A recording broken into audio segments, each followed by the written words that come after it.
Bwahahaha. My name is Amy2 and welcome back to Talk to Transformer. So anyway, let's get into it. I've already got something here. Amy2 was eating some candy. I had to stop everything, and yep, that had to be the one. Still biting down on the piece of chicken, I reached into the fruit bin and pulled out a 7 1/4 inch square of orange juice. Without even looking at it, I bit into it and the juice splattered on her golden skin. What? My mouth was watering, and I tore a piece of it off. What is this? It wasn't much, but it seemed like she could use a little of that juice. What is this? Her heartbeat changed again. A quick jolt and a crash. But the next thing she knew, I was pulling the chair out from under her with a giant grin, and her head was spinning. She opened her eyes, run this one through again, because that one wasn't as good as I was hoping, but it was still good. Amy, too, was eating some candy when the Hermie came. What's that? Well, Google says that it's a sculpture with the head and genitals of a male thing. So, that's a thing. I could hear the rattling sound and the mess I had on my hands. What? But I just laughed and continued my eating. What is this? As I bit my finger, another Hermie came, followed by a panther-like creature with its claws in her mouth. I yelped as my ear got bit. My nose screamed.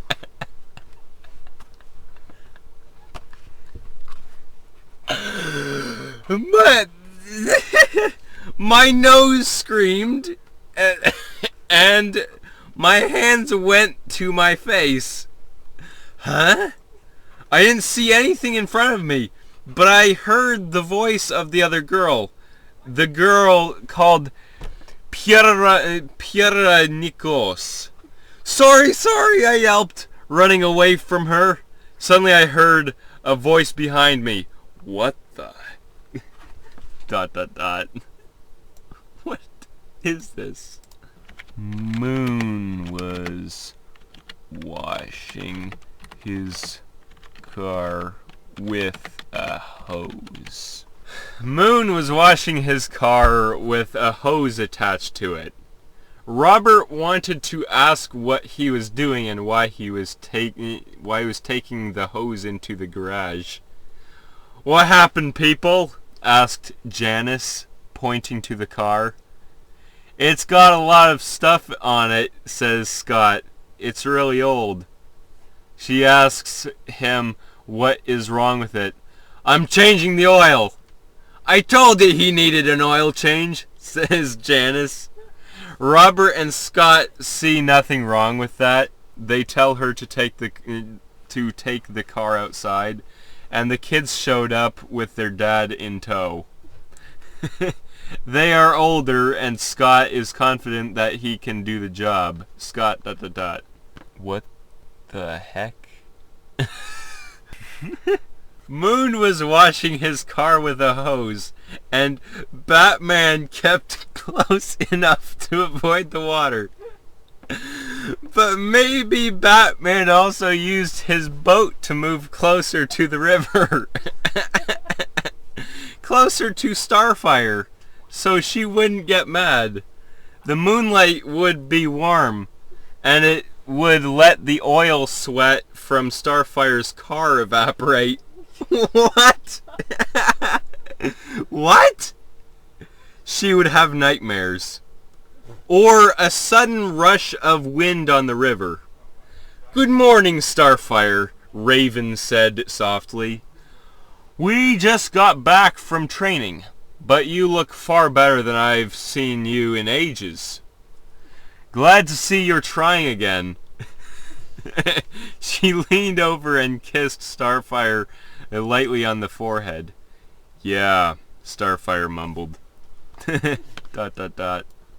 Moon was washing his car with a hose in Belmont, Mississippi in June 1971. He was parked on a dirt road at mile marker 92 on a new highway connecting Memphis and Madison. The Mississippi River sits on his property. When he began to wash his car, a sandstorm arrived. What? The air was filled with salt, snow, and ice. That's not a sandstorm. But the sky was clear. None of the 4 standard road signs in the small city could be read because of the storm. The snow covered the road, the salt in the air, red and green lights blinked all on in the street. By the time Moon had pulled away from the parking spot and started his car... So he pulled away from the parking spot before he started his car? The storm had cleared and he was filling his hose back up with snow. What? Soon the ... What is this? The Moon ones are always the best. I don't know why. That and Big Boy and Buddy. Moon was washing his car with a hose that was inoperable because the ignition was dead. The regulator that turned on the power had broken, and the machine was dead, but the car had plenty of refrigerant in it. So all he had to do was drive to a shop and replace it. But the ignition is dead. How are you supposed to drive? The shop told him he wouldn't have to come in because he was not getting the pump going. He wrote this and sent it in. Copenhagen, Sweden. This gentleman had been having an unhappy experience with his water heater. In the summer months, the water heater would sometimes give off a blue or white light. What? This would be a big problem because this meant the rest of the house had to shut off their ... What? What? Moon was washing his car with a hose while driving to work. How are you supposed to drive? How are you supposed to wash your car while driving if you're using a hose? You could hear the sound of him taking a breath, then another breath, then a second breath. Then, without warning, he pulled his car over, stuck his head out the window, and screamed at the sky. It was 1,000 words before he finally let his hair down. Staggered out of the car and staggered back inside, where he unleashed a whole load of farts.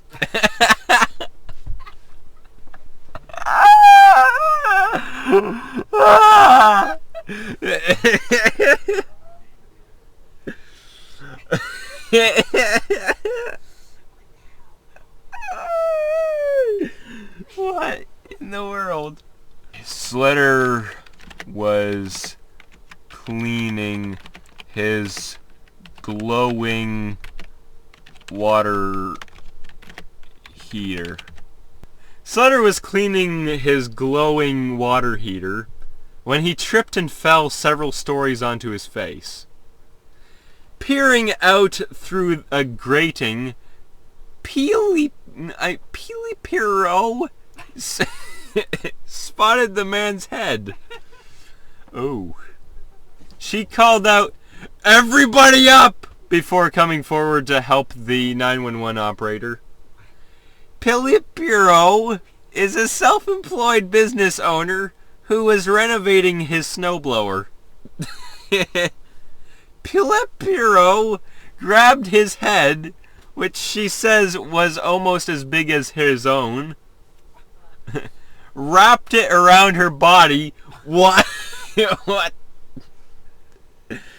And took a deep breath.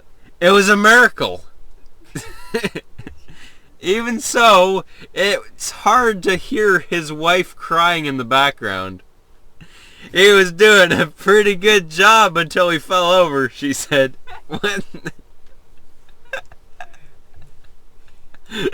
Oh, man. Slater was cleaning his glowing water heater when he noticed an unusual accident occur. A light would flash on and off, he said, but he could not explain its light.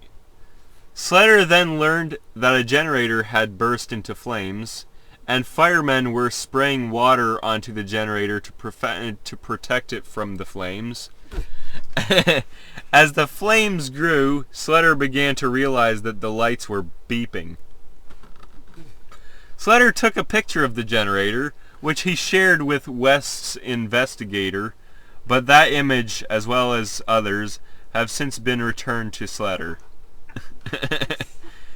The fire district's attorney said when West contacted the district attorney's office, Slater said he was surprised to hear West's investigators also had found 5-2... Slater was cleaning his glowing water heater on the North Pole when his brother found an amazing lump of ice, which immediately prompted him to begin study the location of the energy output of the North Pole. When it came to temperature and temperature variations, there were many sources to check out. Some of the measured data were quite interesting. For example, the reading of the temps of Alness 2006 was recorded at 41 Fahrenheit. That's extremely hot. This happened on July 27th, 2006, which is the anniversary of the new year that year. Oh man, the anniversary of the new year that year. It was also around the same time that the record number of visiting Indian tourists arrived to visit this region. If this continues, we'll be living in a very cold world, and the whole world would... What? Slater was cleaning his glowing water heater on Sunday evening when he heard a low buzzing sound in his front yard. It turned out the animals had crept up behind him, and the taser's flash had scared them off. I wasn't scared, but my dog was, Slater said. He stopped barking and didn't run away. He laid down and let me work him. Lucky Marsden, who lives nearby, had just left his grandmother's house when he heard the sounds and the reports of the taser firing. You're talking like it's a gun. He ran inside the house to find the dog hanging out of his back door. I'm not a big fan of guns, and it's not a gun, it's a taser! And I wouldn't have charged the guy with anything, Marsden said. Big boy and buddy perfected their time machine. Big Boy and Buddy perfected their time machine with a look at Cam Rose's 7-figure assist season in 2011. What? Advertisement. Indians management had no clue as to how good Trout had become. For a while it seemed as though it would never happen. But before the season, the manager, Paul Molitor, tabled any discussions about making a trade. though he recognized the gravity of the situation. Molitor preferred to stick with the position he had been in for most of his career. The one with the fresh arms and and the under the radar club that is expected to contend in one of baseball's biggest markets. I just tried to remain as patient as possible with the position we were in. Molitor ... Big Boy and Buddy perfected their time machine and went back in time to set in motion events that led to the alien invasion of LV-426 and the destruction of the ship. Or maybe it was their product of some kind that made it happen. They're not telling you. One of the details that you can glean from Alien Isolation, like the game, is that everything is entirely different. The best and brightest die in the darkness. Things are bad. Sirens are not just human. There is one thing in the atmosphere that just keeps calling its name. The engineer's chant. This central animating idea of the alien universe is far from the opening scene. What happens in the dark stays in the dark, and what happens ... Big Boy and Buddy perfected their time machine technology and went back in time to assassinate the now ancient Japari bubble kingdom. What? At the end of the time machine run, Frank and Buddy are seen in the future, and we see that the only Japari park left in the world. Frank and Buddy run away, trying to get to the land of the future, hoping to find something to alter the future. Other media, novels, shows, cartoons, movies, games, gallery. Tom is an adult Japari lollipop. What?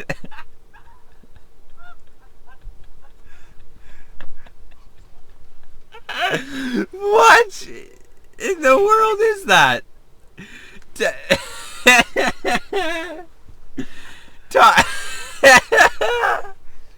Tom is an adult Japari lollipop. Tom is the largest Japari lollipop in Japari Park, and as such is the most important of all the characters. What is a Japari lollipop? Okay, is this actually a thing? Let me search this up. It isn't. It just came up with this garbage. Tom is an adult Japari lollipop. What in the world? What does that even mean? Like, Japari, like, what? What is this? Big Boy and Buddy perfected their time machine powers, while the poor swans managed to get shot in the head by a bazooka grenade. What?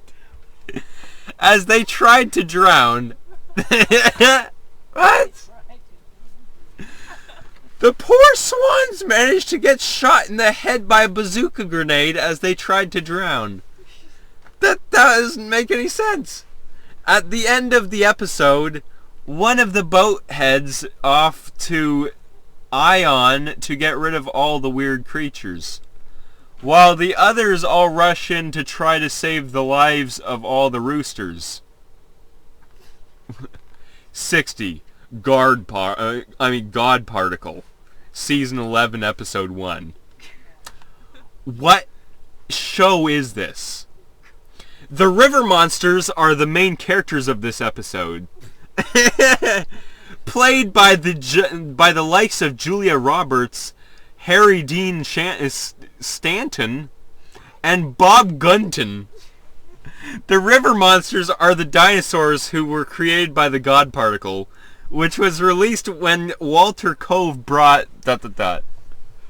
What? I still like the adult Japari lollipop. Are these people real? Yes, they all are.